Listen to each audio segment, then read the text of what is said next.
Welcome to your community of fee-for-service financial advisors who are successfully building profitable firms that serve the next generation of clients.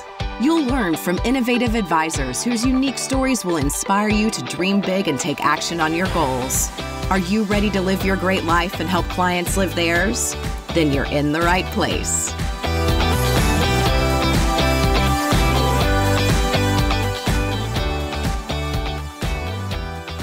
Hello, and welcome to this episode of XYPN Radio. I'm your host, Alan Moore, and I'm excited to welcome three XYPN members on the show today, Dillon Cobb, Andrew Gray, and Allen Mueller. These three advisors are in a study group together, and I wanted to bring them on the show to talk about the group, some of the more technical aspects, such as how it formed, how often they meet, topics covered, etc., but also the softer side to really understand the benefits and what they've gained from it. They all have different backgrounds and unique paths to launching their own firm, but the major commonality is that they all have young kids and are building solo practices. We had a really wide-ranging discussion about the value of a study group, and the cliff notes are that they highly recommend everyone be in one. I suspect if you aren't in one yet, you'll want to be by the time you're done listening to this episode. Without further ado, here's my interview with Dillon, Andrew, and Allen. We hear it every day. Compliance is overwhelming for independent financial advisors. That's why XY Planning Network offers the compliance services to get you the support you need. Let our experts become your experts through our initial registration service designed to help you navigate your initial state or SEC registration. Get your firm up and running with our ongoing compliance coaching to hone your compliance program so that it grows with you. Want both? Our first-year compliance foundation service helps you build a custom-tailored compliance program while you get your firm registered. Go to xyplanningnetwork.com/compliance101 to get the compliance support you need and let us take the guesswork out of the process. Hey, Andrew, Dillon, and Allen, welcome to the show. Thanks so much, everyone, for taking the time to be on today. It's great to be here. Thanks, Alan. Yeah, thank you. And we're excited. So this is a landmark episode because it is the first time I've ever had three guests on the show today, and we wanted to have everyone on. It's going to be a little confusing for those of you who are listening in because I know there's going to be four different voices that are talking. I'll try to call out names and such. I think you'll get used to everyone's voice pretty quickly, but I wanted to have everyone on because you have this really cool shared experience that I think a lot of folks are going to benefit from sort of hearing your story about sort of the creation and the benefits of your study group, your mastermind group that you're all a part of. So I'm super excited to learn more myself, to be able to share the story with listeners and hopefully encourage some of them. My goal of this is to encourage some of you listeners out there to go form a study group yourself, become part of a study group, because I think you're going to hear all the benefits that come with that. So to kick things off, though, I want to be able to sort of set the stage, let everyone get to know each one of you. So we'll do round robin style and just let everyone sort of introduce themselves, sort of background and in financial planning and sort of what led you to starting your own firm here with XYPN. So Andrew, I will start with you. Yeah, thanks, Alan. Well, my career is kind of like one of those Carl Richards sketches. It kind of zigzags all over the place. And it started out in Austin in the tech scene. And once I started making some income, just self-educating myself. And over the last 16 years, I've spent about half of it in the broker-dealer world and then half of it in the RIA space. And the last 5 years as a shareholder or partner of a Pacific Northwest-based RIA. So it just in the past 6 months, I've just launched my own firm and focused primarily on retirees and those transitioning to retirement. So you were a partner shareholder in an RIA before deciding to start your own firm. Can you talk a little bit about that? Just because I think there's probably some folks on who are, I guess, depends on how large of a shareholder. I meet a lot of folks who are, 2% owners, with the massive voting rights that come with that. Yes. But yeah, what sort of drove your decision to start your own firm if you were already a partner shareholder? Yeah, that's a great question because I've listened to enough of the XY podcast. This is the goal of a lot to reach that partnership. And mine was a great success story up until my partner, the founder, got sick with cancer and decided to, for his own family benefits, sell the firm. And it gave me an opportunity by virtue of the sale to provide the runway to launch my own firm. So it gave me the capital up front to do so. And the timing was good to launch. Yeah, and I don't know if this is your story, but one thing we're seeing across the industry is the rising valuations of financial planning firms are great if you're the owner, not so great if you're the buyer. And while there's a wide range, I know when I came into the industry, 2 times gross revenue was sort of the mantra. Now it's 3.5x, and some of the big firms are going for a lot more than that. And so sometimes, 10, 12, 14x on the top end. So it's just kind of interesting to see how that is forcing valuations or forcing a lot of folks into starting their own firms versus internal succession, like we were told was the future of how we'd all get equity. So awesome. Well, thanks for sharing that. Allen, you want to go next? Yeah, for sure. So a little background about me. I'm a career changer. This is actually my 3rd career. Started out in engineering, decided on engineering because I was pretty good at math and paid well right out the gate. So said, why not? We'll give it a shot. After a few years, I decided to go back and get a part-time MBA. And that got me really interested in economics, accounting, finance, all that good stuff. So very, very enlightening. And I said, I want to learn more about that. So actually pivoted and went to corporate finance. I've been in corporate finance for about 8 years. And, I realized pretty early in my career that 9 to 5 till 65 wasn't really my path. I wasn't going to be happy with that. So at least not in a cubicle job. So, I was always thinking about alternatives, and I think the alternative that most people land on is early retirement, right? Like FIRE community and, just save and invest as much as possible and get out when you're in your early 40s or whatever. So that was kind of the path that my wife and I were on. We'll just get out and we'll figure it out later. But, through actually the MBA coursework and the CFA, which I did as a, professional credential, really realized I love financial planning. I love everything around finance. So started thinking about, maybe this could be something that I don't want to retire from, something that would provide fulfillment, meaning, control over my time if I own my own practice. So that's really the big things that led me toward financial planning in general. And, launched in April and couldn't be happier. So the firm name, 7 Saturdays Financial, that it feels like you work with FIRE or folks who are interested in FIRE or getting into careers. Is that your niche? Yeah. So that's a good pickup. Actually, 7 Saturdays is kind of my favorite analogy for financial independence, right? So every day is a Saturday because work is optional at some point. So people can choose what they do with their time rather than doing what they have to do for a paycheck. So yeah, that's my targeted niche. Is folks who want to achieve early financial independence and all the planning considerations that go with that. If I'm being perfectly honest, my niche right now is people who can fog a mirror. So, I think we can talk about that offline. Yeah, I'm kidding. I think as time goes on, I think I'll probably dial that down to my target niche, but how it is starting a practice, right?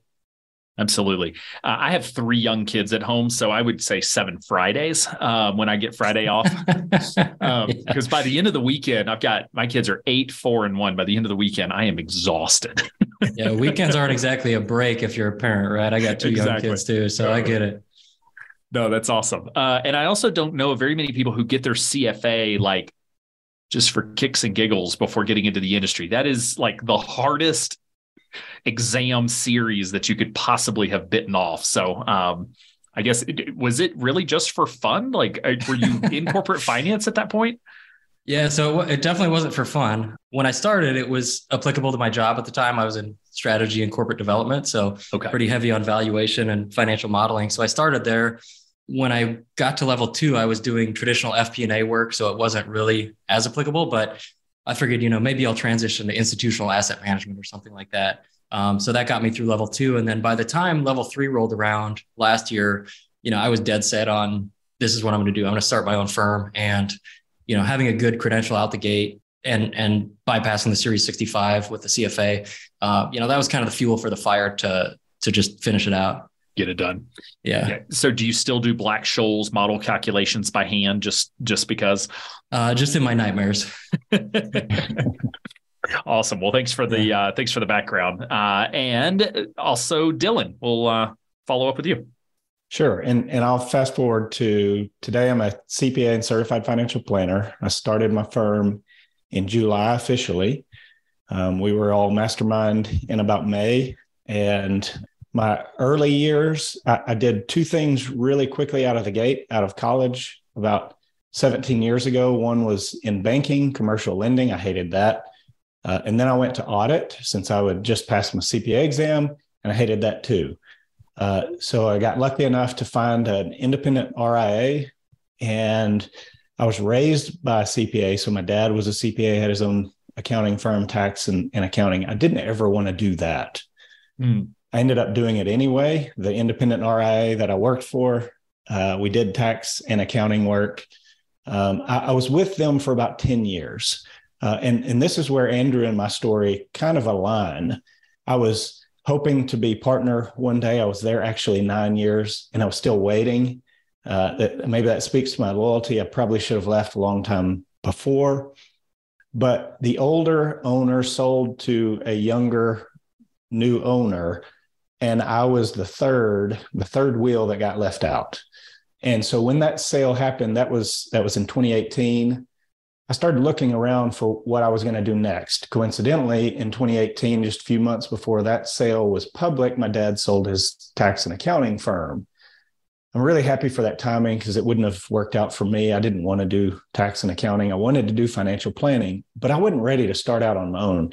So fast forward the last 4 years, a good friend of mine owns a mid-cap company bank located here in Texas. And so I went to work for their trust company doing a lot broadly diversified, like estates and trusts and things like that I hadn't had an opportunity to do before. And like I said, I wasn't ready. I was listening to Kitsis as long as he's been doing his podcast, but I just wasn't ready. So the last 4 years prepped me until, and a big part of this story that I haven't said yet is 18 months ago, or really in March 2021, my best friend was killed in a car crash.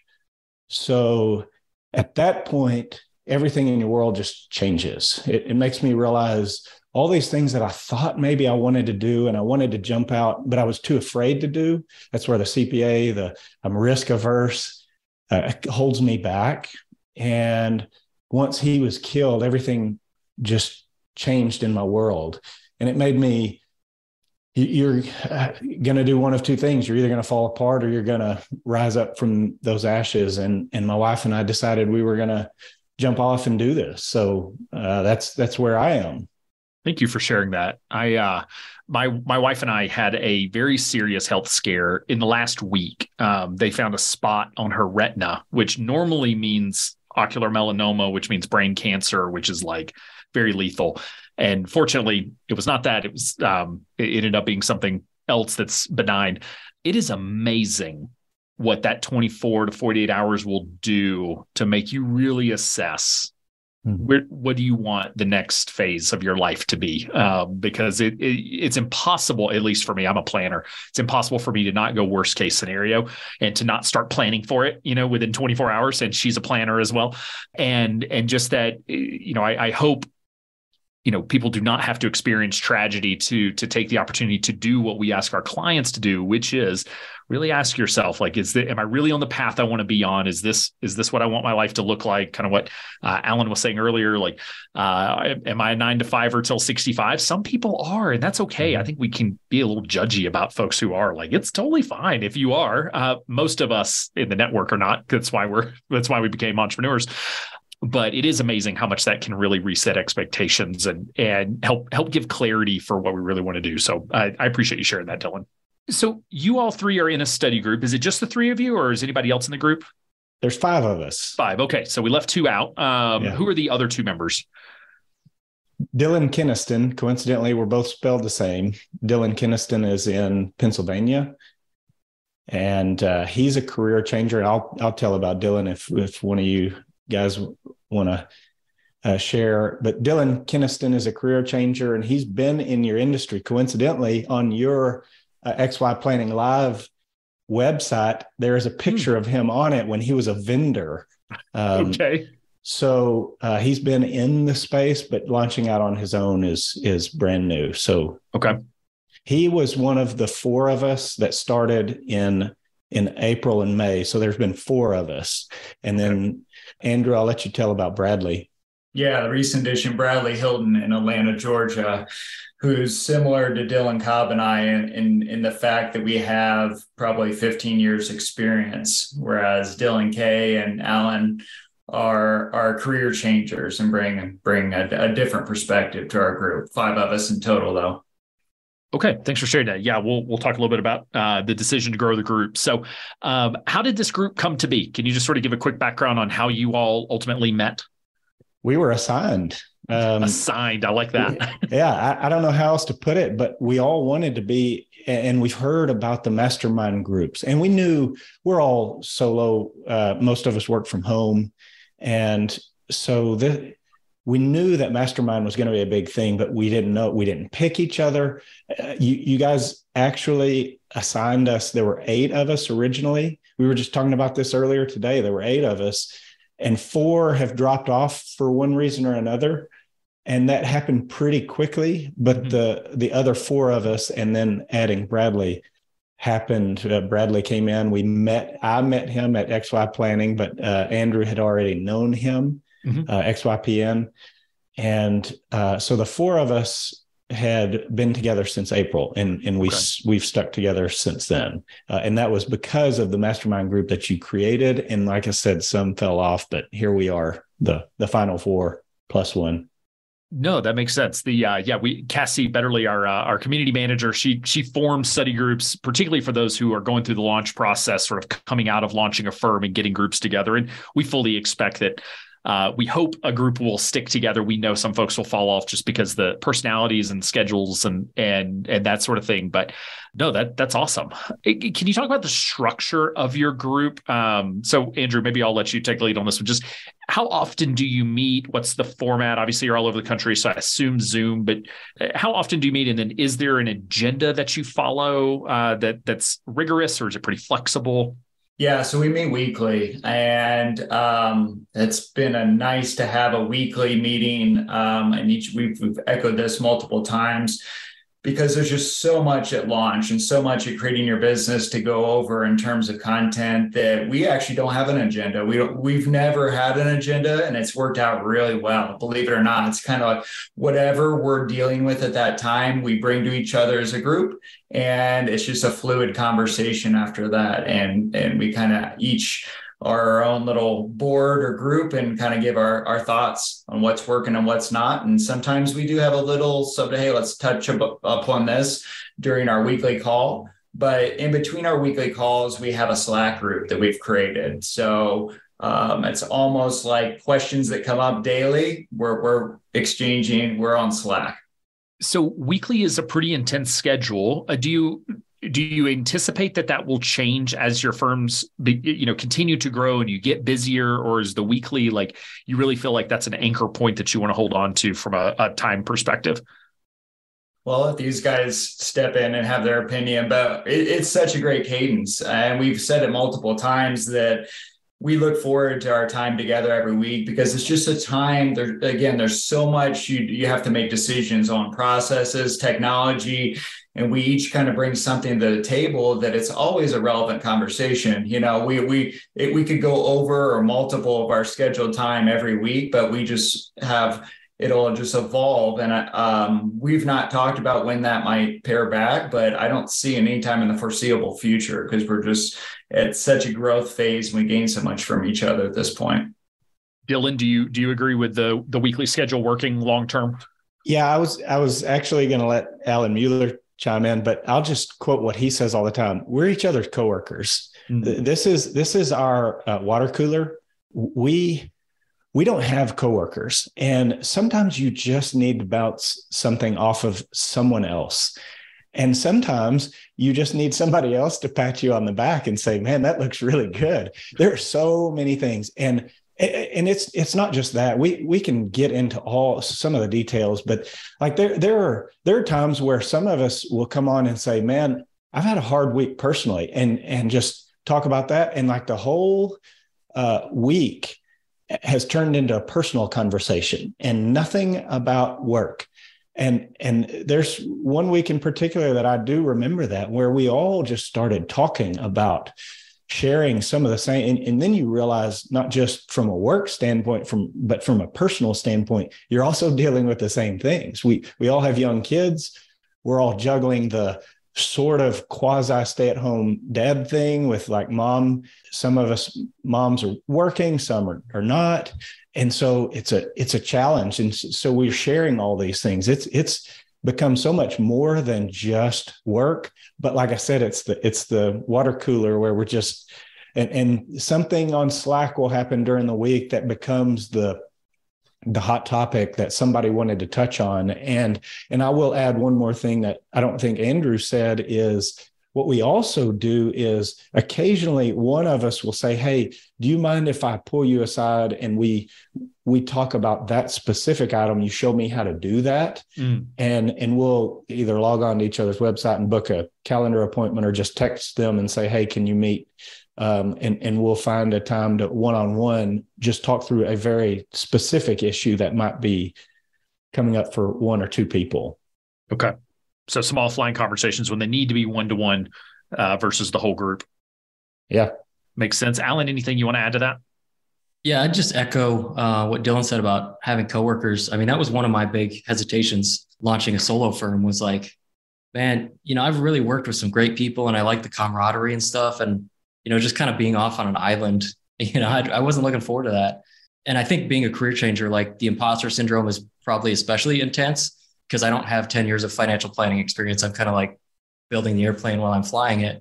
So to have these guys, especially these guys with experience, look over like, hey, I've got this, can you look over my plan? Can you give me, feedback on it? And just like sharing that validation and having these guys say like, yeah, this is really good. I mean, that's like a huge confidence booster. As well as like just sharing cool ideas. Like, hey, I came across this, last week, check this out, guys. Like you might be able to use this. So we're always doing stuff like that. But yeah, I mean, just not being off on an island. It's like the XY thing, independent, but never alone. It's 100% true. And it'd be a lot harder to start and get going without these guys for sure. Yeah, Allen, I'll give you just a quick example. So we're driving down the road, my wife and I'm talking about Allen or Andrew and Megan and comment and introducing them again to my wife. And she corrected me and she said, no, I know who they are. You're talking about them so much. I know who you're talking about. We've met. Yes. Yeah. And, entrepreneurship is a lonely journey, especially early on. And even with employees and a team, as they say, the captain always drinks alone. And it is, people also think, oh, well, if I just have 3 or 4, folks at the firm, I'll have coworkers. But when you're the boss, you don't have coworkers. It's just it's the dynamic that happens even when you do choose to hire. And so having that peer group to help make it less lonely. We talk on the show a lot about that it is an emotional roller coaster, and just having those folks who can support you on the highs and the lows, which y'all talked about, are equally important.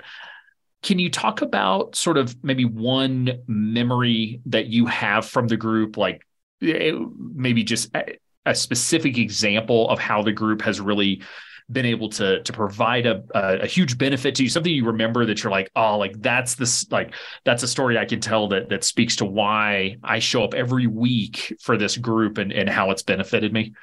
I can give one that has happened over the last few weeks. And we talked about it today. Coincidentally, today is our meeting day. So we met a few hours ago. Okay. And Allen Mueller brought a technology, Stripo, and he mentioned it, he showed it to us, and I loved it so much that I took it and I ran with it. And Allen even said today that the student became the teacher today, because I loved I'd never heard of it. And I haven't either. I'm looking it up now. Stripo, email design. Yeah, it's just an email. And I built it so that my email communication can be less wordy and more picture video type stuff and just more engaging. And I would not have known of that. There's no way I would have ever known of that. I may have stumbled across it, But that's a simple example of, hey, he brings this to the meeting and shows us, shared the screen. Here's what it looks like. And I jumped on it and ran with it. And now it's a central, what I took from that is a central part of my process. Okay. Andrew, anything come to mind? I just think every week we gain something. It's interesting. Like Dillon and I, and even Bradley, we've been doing this for so long. The fresh perspectives that Allen and Dillon K bring to it, just as simple as an onboarding process and what they do visually and how they leverage technology just differently than the rest of us. We all know how to do our jobs well, but just we're all creating independent businesses, and it's solo practices, right? We're not creating a large RIA, just pick little bits and pieces from everybody. So there's not one, it's just a continuation of the months for me that I've just gained so much from these guys. Allen, any stories come to mind for you? Yeah, I would say just the plan review, putting together stuff and having these guys look over it. I mean, it's just been a huge value add for me, being somebody that is so fresh to the industry, having these veterans, look over it and say, like, yeah, I think you did a great job here.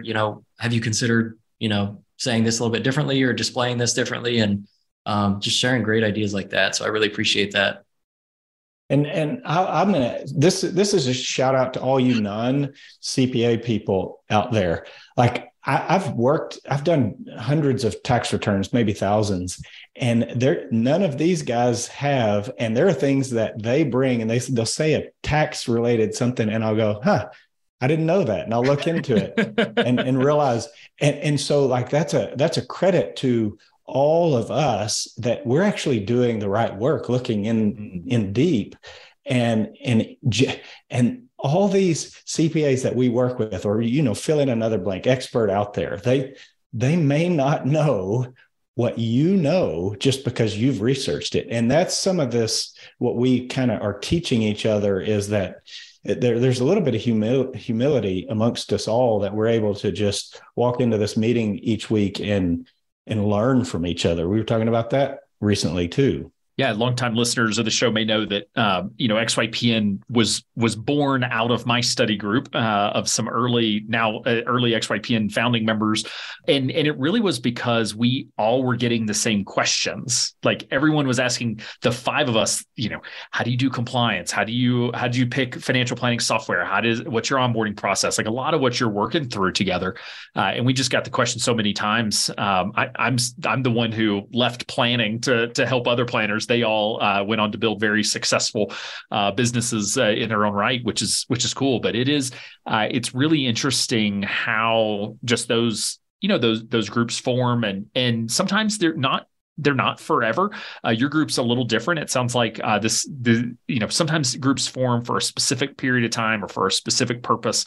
Others really are lifelong groups. I think Kitsa still meets with his group that he was part of, I think 20 years ago, through the original next gen founding and all of that. So, and they do like an offsite once a year. Like it's amazing how some of those groups just continue to evolve. And anyway, so it's really cool to see the benefit. And I assume it's a benefit to you personally, but also to your clients. I mean, can you speak to the impacts you feel like this group has on your client base and your ability to deliver high quality service? It's, again, to use the example I used today, it's a better client engagement when I use an email template like what I used. Or let's say we're struggling. We all, for the most part, use similar technologies, Wrap Capital, Wealthbox, things like that, the typical. But I've even gotten to where I'm using more Asset Map than Wrap Capital. And Allen is jumping in very deep, very detailed, and even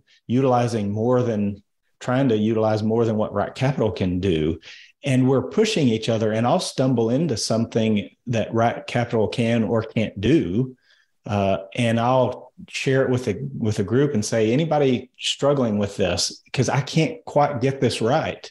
And I want it to look right or function right for the client. So we are, again, to use the water cooler analogy, we are the coworkers. So things that might take us days or hours just having somebody else who you can ask, and there's 5 of us here, so we can ask each other, how do you get this to work? I'm struggling. And one of us will just jump on. I've heard a couple of other people in the past on your podcast say that maybe they'll not text each other and say, I'm stuck on this. And somebody weekly will come to our rescue and say, here's what I see. So that's a direct client. Although the client may not see that in particular, but the client may see something like, for example, what we've dealt with in my niche, I didn't say this too, is those who are grieving, who have experienced trauma and loss. And I didn't think much about it, but Allen Mueller loves to say, man, the way I took the second client line off of my engagement form, because if I'm dealing with an individual, somebody who has recently lost their husband or wife, I don't want that. I'm trying to do everything I can to let you know I'm here for you, and this is tailored to you. Well, that's a little thing, and I thought it was a little thing, but I did that intentionally, and Alan praised me for it. And he said, man, I'm going to start doing that when I have a single person. I'm going to redo the engagement and take the second client on. It takes a little bit of extra work, but it's not that much work. And there's a lot of little things where I think you do something like that, and it directly impacts the client. And maybe the client doesn't even know it, but it's a better experience. Yeah, that's a great example. I love that. Go ahead. I think I told Dillon it was like some Jedi level empathy to remove that second client line. It is, because I would never have thought about that. Yeah, right. I work with clients in that situation, and I haven't been on the other side of that table to see what it feels like to see client 2 with a line there, and to know a month ago or 2 months ago there was somebody, my partner should have been signing it. Now they aren't. Yeah, and to kind of build on what Dillon said, I'm an engineer, right? So like very detail oriented, and like 30-page slide decks for client presentations, at least off the bat. And, I've worked with Andrew and Dillon, and, I would compare, if I had to compare me and Dillon, I would say it's like a Kitsis and Carl type. One's got the Sharpie and one's got the, the Right Capital and the Excel spreadsheets and stuff. And, yep. He definitely, with his insights and his perspective, he definitely pushes me in that direction, because, clients don't care about 99% of the stuff that I might put on a slide deck, but it's like, to whittle it down and make it the 5 or 6 slides that they do care about. That's kind of like the perspective and the challenge and the push that I get from these guys. Yeah. I mean, we always need a place to send the engineering clients. They're like the notorious client niche that no one wants to work with unless that's the way you work. And then it's great because, they appreciate your 60-page slide decks. But it's it's good for us to check each other, because we can dork out and get the shiny new object syndrome on all the new software.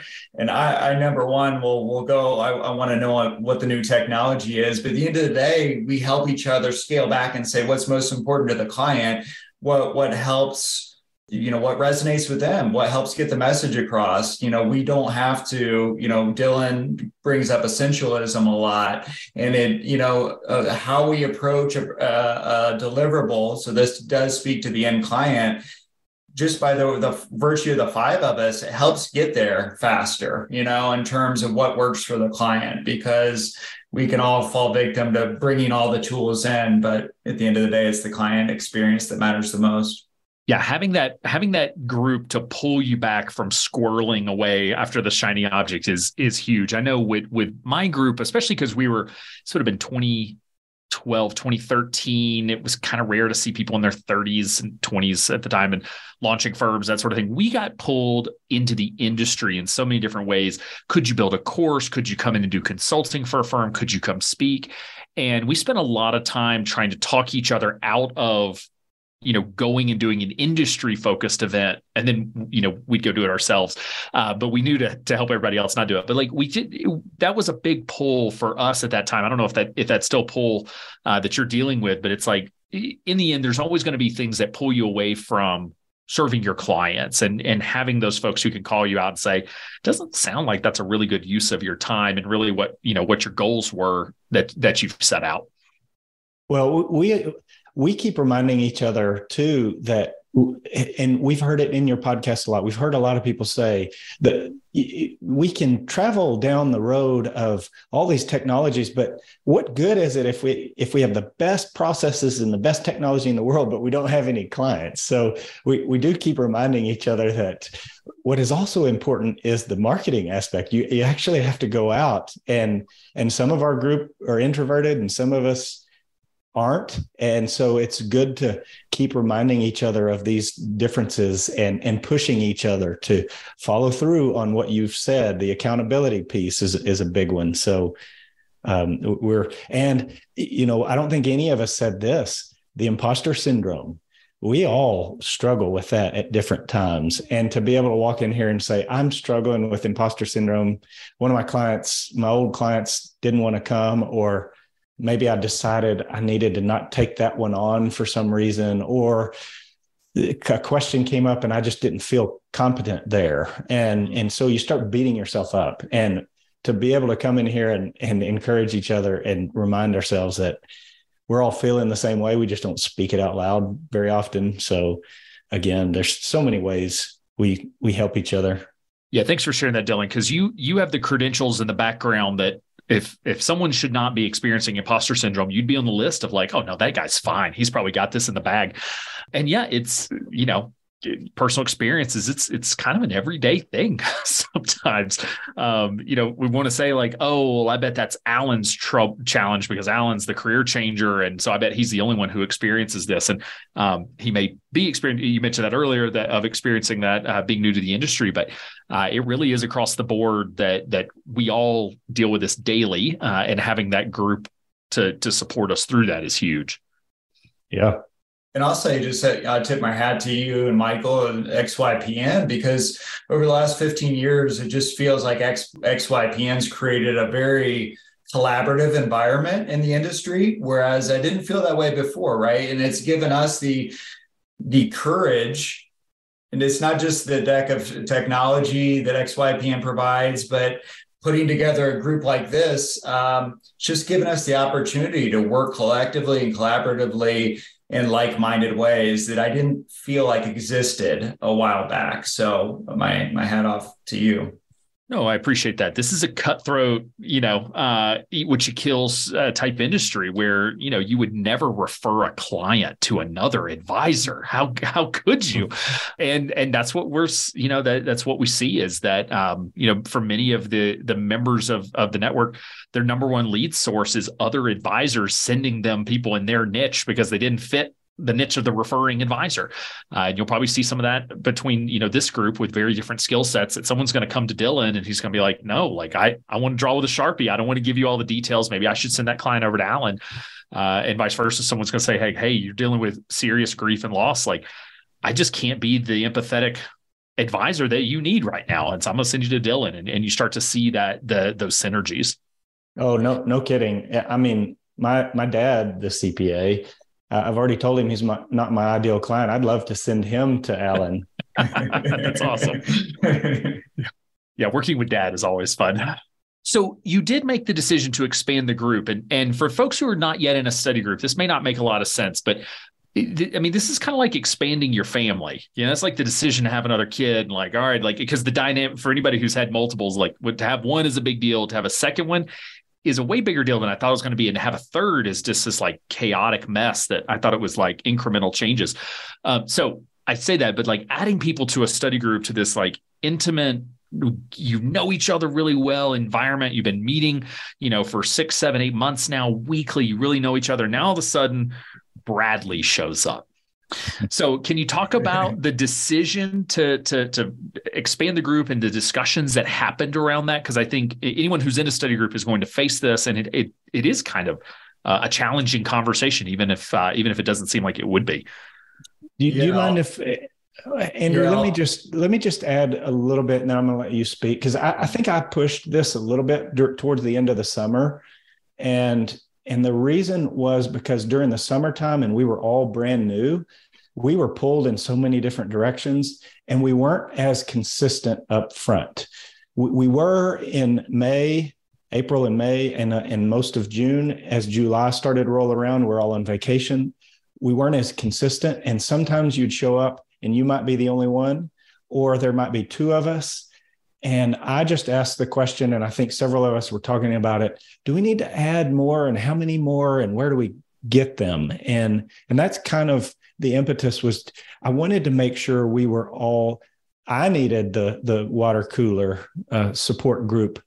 And I think we all did, but we couldn't all be here. Now, once school started, it changed entirely. And we've all been here every week for the last 4 months. But Andrew, I cut you off.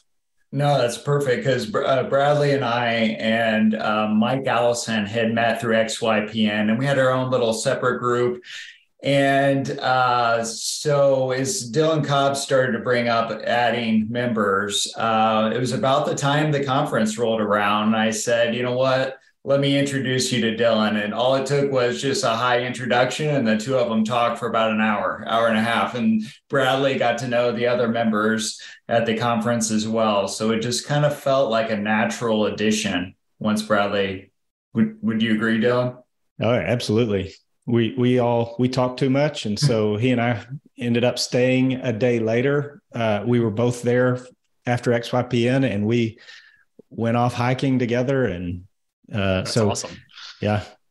Now, your first in-person meetup sounds like it was XYPN Live. Yep. For all of us. And we hugged, and I met Andrew, and I said, Andrew, you're taller than I expected. And Alan, I met Alan. Alan, you work out, man. Isn't it funny how Zoom has changed our perspective on some of those things? But yeah, we love that. That's something we really promote, because study groups tend to be virtual groups, like try to get groups to come together. We have a time set aside for lunch, for study groups to get together, do lunch, but we'll have a lot of people come in a day early or stay a day late and do their annual goal planning together and that sort of thing. We also have some study groups from time to time. It'll come out to Bozeman to HQ here for XYPN. And so I'll put that out there for you all, and for anybody listening, that if you have a study group and part of the network and need some office space, want to come hang out with the team, Bozeman's always a fun place, particularly if you like snow right now. Fun place to come hang out. And yeah, just get off site, be able to hang out with each other, get to know each other on an even more personal level, because, there's just only so much you can do in an hour on Zoom. Which actually, to clarify, that was something I had written down to ask, is do you meet for an hour, or how long is the meeting on a weekly basis? Hour and a half. And 90 minutes. Okay. We could easily go for 3 hours, but we usually try and hold it an hour and a half. Yeah, I was trying to remember how, I think we met every other week for like 2 hours, but we also had a format where we rotated who was in the hot seat. And so it was like, okay, like everyone had sort of the thing we would do. And then it's like, all right, Andrew, like, what's the thing we're going to drill in today? And if you don't give us the thing, we're going to give you the thing that we know you need to be thinking about. So you can't avoid it. And just sort of going down, in that, but there's lots of different formats. And it sounds like you're probably ending up doing that, maybe not on a structured, like, all right, it's Alan's week. Good luck. So, okay. Yeah, I had meant to ask that. 90 minutes. Okay. Where do you feel like things are headed at this point? So, everyone launched this year. I guess one question I have as it relates to study group is, are any of you hoping to start hiring employees when that makes sense? Or is everyone a solo forever type firm? Yeah, Andrew and Alan are shaking their heads no. So yeah, no, mine right now, probably for the next 5 years at least, it's going to be a lifestyle practice. Surge meetings in the spring and fall. Ideally take summers off, travel with my family. Maybe sometime in the future, if I get lonely or bored and my kids are teenagers and they don't want to hang out with me anymore, maybe I'll devote some more time to the firm and mentor, hire and mentor somebody. But yeah, for the foreseeable future, solopreneur for me. Okay. Yeah. Andrew, sounds like the same for you. And all of us, 3 young kids, so it's all about balancing the lifestyle and being down in Austin where we have a lot of family. So it's all about creating a lifestyle firm and intentionally small. And I think we kind of all have that as a theme, which helps. I think that all 5 of us, that's the story. And for different reasons, we're all looking to control our time a little bit better and be more intentional about our own time. And so that's the one thing that we all share, is we aren't really in a hurry to hire people. And we all know that at some point we will likely get there. Maybe we're forever a solopreneur. I don't know. But right now, we're all five of us are in that mode. And so that's beneficial. So we're all thinking along the same lines. And you really do make different decisions. The advice is different when you are saying, all right, I'm going to hire 3 people in the next year versus like, hey, I'm trying to scale myself. I'm trying to scale my own time. I'm not trying to scale a business with a bunch of employees. And I don't know if a lot of people know this, but I mean, about 50% of XYPN members say, I never want to hire anybody ever. So basically what you all are saying, about half the members, I think sometimes folks who aren't hiring feel like they're the only one. But really, XYPN's become a home for those folks because most of the industry is not supportive of the solopreneur business model. Right. You need to grow bigger so their platform can make more money, and you need to swim upstream. So you're working with bigger clients, higher margins, and we've tried to design because, candidly, I thought I was going to be a solopreneur at one point. That was the plan. So you never know where life will take you. However, is sensitive to the fact that really is the path for a lot of folks that are part of the network and are joining. So I'd love to hear from each of you on sort of what's next. Like, what's the big thing you're working on? What's the big thing you're thinking about for your firm, for yourself, that's got your attention that you're working towards over the next, let's say, 12, 18 months? Alan, do you want to start?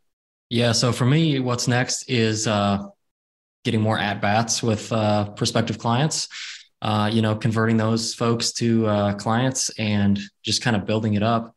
I've started reevaluating things because, you start with your onboarding process and it's super clunky and inefficient, and, you just refine things as they go along. So I've started kind of the first phase of optimizing that and streamlining that. But at the same time, all of us being solopreneurs, we're not looking to fill 200 client seats or anything. So the maximum amount of reps that we're going to do onboarding, 50, 75, maybe 100 times. So, it doesn't have to be super efficient. So I'm kind of trying to scale it back as far as that goes. But just trying to be more active on social media, get that reach and get referrals from other advisors, current clients, and get up to capacity where it's a comfortable level for me. Awesome. Dillon, what's next for you? Yeah. And I would say each one of us is probably a similar thing. Again, I said it before, we're trying to figure out this marketing thing. We've always, those of us who are not career changers have benefited from firm marketing, and we haven't had to market our own brand. So that's brand new. And so for me, where I'm headed with this is I'm going to launch my own podcast. And the reason for that is because I find that in my own grief, I like to just continue to tell stories of the friendship that I lost. And I just want to sit and talk about it. And when I sit with other people who have lost someone, I find that they want to tell their story too. And we sit and talk, and we'll talk for hours. And I think, man, could we tell this story on air and just share this? Because there's a lot of people who would love to hear the same story.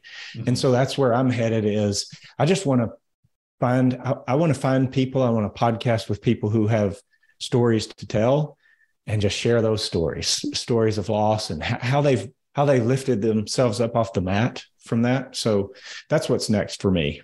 I love that framing because that's how I've always viewed this podcast, where it's just like, and I'll tell guests when we first start, this is just a conversation between us.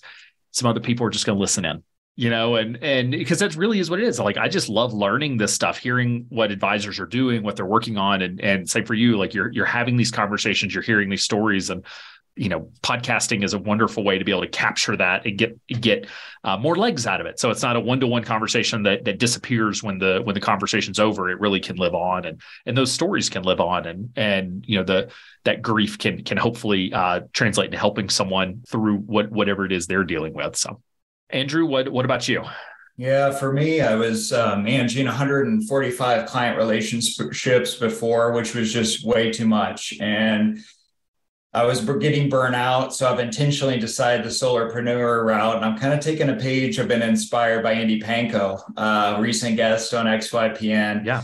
Including his pricing model and his niche. That's who I work with as well. I love taking retirees that are approaching a major life decision, that they have a lot of anxiety, concern, questions, and going through a process and helping them find comfort, clarity, and confidence as they transition or live in retirement. And that's what I'm trying to create is 35 to 45 relationships where I help retirees. And in some ways, this group has kind of been that too. We all have anxiety and concerns in starting a business and launching it, and we're excited, but there's sometimes we don't know what we don't know. And just having somebody, the four of us, the five of us total, to be a sounding board through a major life decision like launching your own business has just been really cool. And to me, it's provided a lot of clarity and confidence as I make these decisions and kind of creating the vision of what I want to create independently. Yeah, it reminds me of the old proverb, to go fast, go alone, to go far, go together. And I have felt that way with Kitsis as my business partner, because, it sort of acts as that same filter that it does when you're in a study group, where it is like, I can go a lot faster if I don't have to answer to anyone else, and I can just do the thing I want to do when I want to do it. And that's a really great way to crash and burn.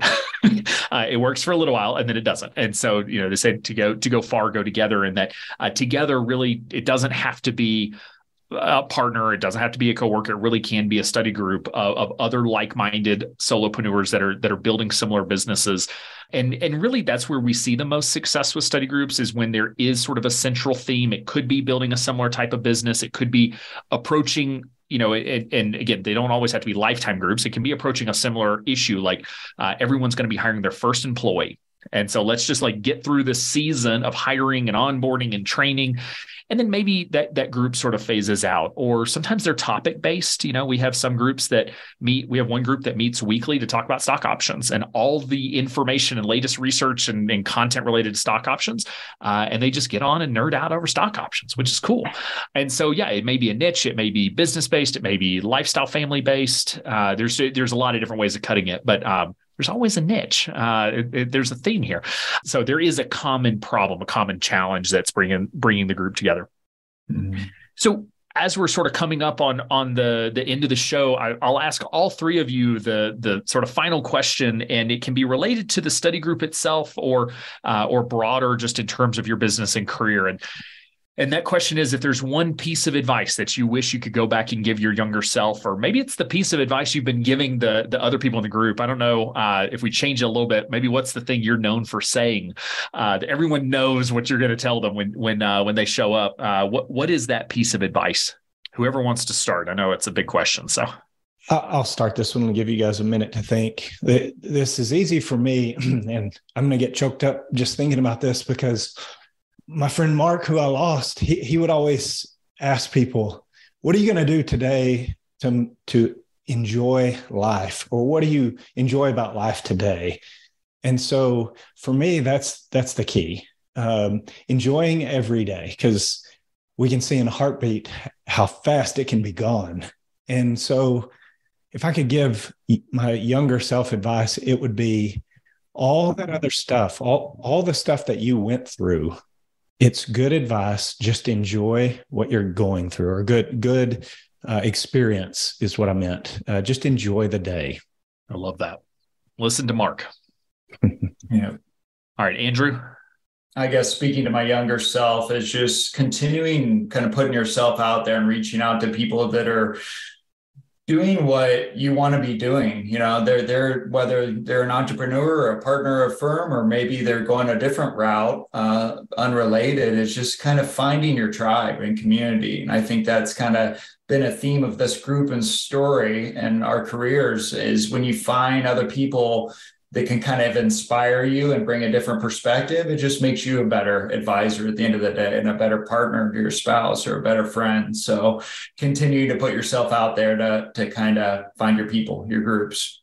All right. Thanks for that. And Allen. Yeah, my piece of advice would just be bold. I wish I could have told myself that 10 years ago. Try to find something you enjoy, especially like speaking to the career changers. What's the worst that can happen, right? Like you try a business, it fails, you go back to work, right? That's always an option.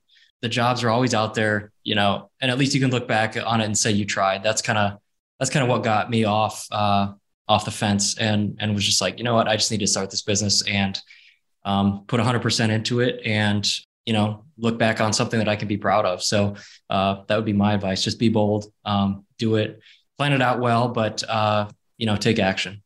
Fantastic. I love that advice.